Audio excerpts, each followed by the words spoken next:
We have more or less completed the front matter of our book. Now we are going to jump into the body matter.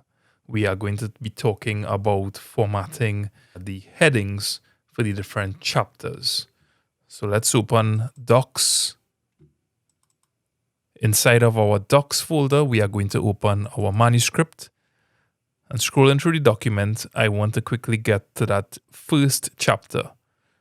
Under the View menu, you have access to see the navigation pane that allows us to jump to different sections of our document that have been formatted using the heading styles. So I could click on A Case for Exemption to jump to that section of the report. This story called A Case for Exemption is our first story. Let's think about it as a chapter heading. And something to note is that I want this chapter to begin on a right-facing page. The very first story after the front matter of our book, I want that to be on a right-facing page. We know that right-facing pages are odd pages. I'm just going to scroll up before we get started. I want to go to my Home tab and just show my formatting marks. Here's the table of contents that falls on page 9. I could see that from the bottom left corner of the status bar under Microsoft Word. Page 10 is a left-facing page. It's an even page. This is where I have included a section break, and that section break starts on the next page, which would be page 11, a right-facing page where I am going to have my very first story, or in your case, it might be chapter 1. It's important that you remember by using section breaks, we could format different sections differently. That's the bonus of using section breaks in Microsoft Word. When it comes to the body matter and formatting headings, here's something to note. While you have creative control over your book, pages that represent new chapters do not usually contain header information. It does not include the name of the chapter in the heading. It does not include the author name. Headings usually appear on subsequent pages.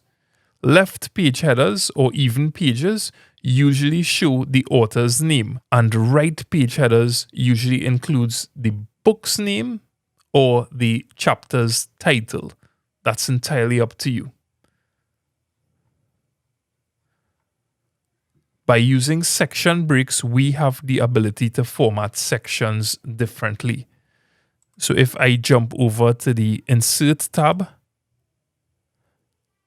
and I look for header and footer, and I choose to edit my header, I could edit different sections differently. Under the header and footer menu, there are options to jump to different sections of your book.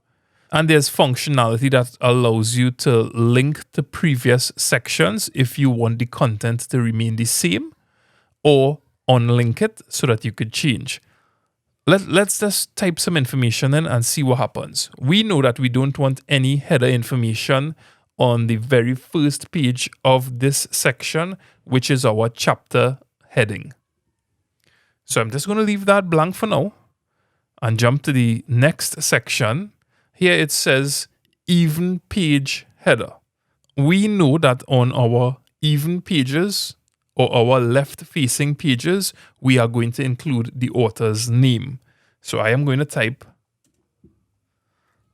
Lyndon Baptiste. I'm going to use Garamond, and I'm going to decrease the font size to 11. Maybe I could include it in italics. You could also center align or right align the author's name. That's entirely up to you. Personally, I left align this information on the left facing page. Back on the header and footer menu, I'm going to jump to the next section. Please note that this is an odd page header or a right facing page under chapter 1 or my first story, A Case for Exemption. To make things a bit more interesting, I am going to type the name of the story, A Case for Exemption.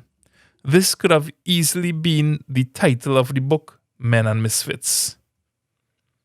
I'm going to change the font family to Garamond. I'm going to make it size 11. I'm going to make it italics. And I'm going to right align the title of the story. As I said, this could have easily been the title of the book. Under header and footer, I'm going to jump to the next section. Notice that we are on the story called In the Desert. There's no content on the first page header. If I click next, the even page header has Lyndon Baptiste, the author's name.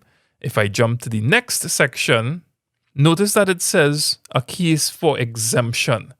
And there's a little note here, same as previous. I want to change this to the name of the story, which is In the Desert. To do that, I'm going to click this option here that says Link to Previous. By clicking this option, I have unlinked the page header from the previous section. And now I have the facility to change the name of the story. I'm going to change the name of the story to In the Desert. I could save that. And let's jump to the next section, which should take us to Mouse in the House. This is all made possible through section breaks. So Mouse in the House is a chapter heading. That header is blank. That is wonderful. That is exactly what I want.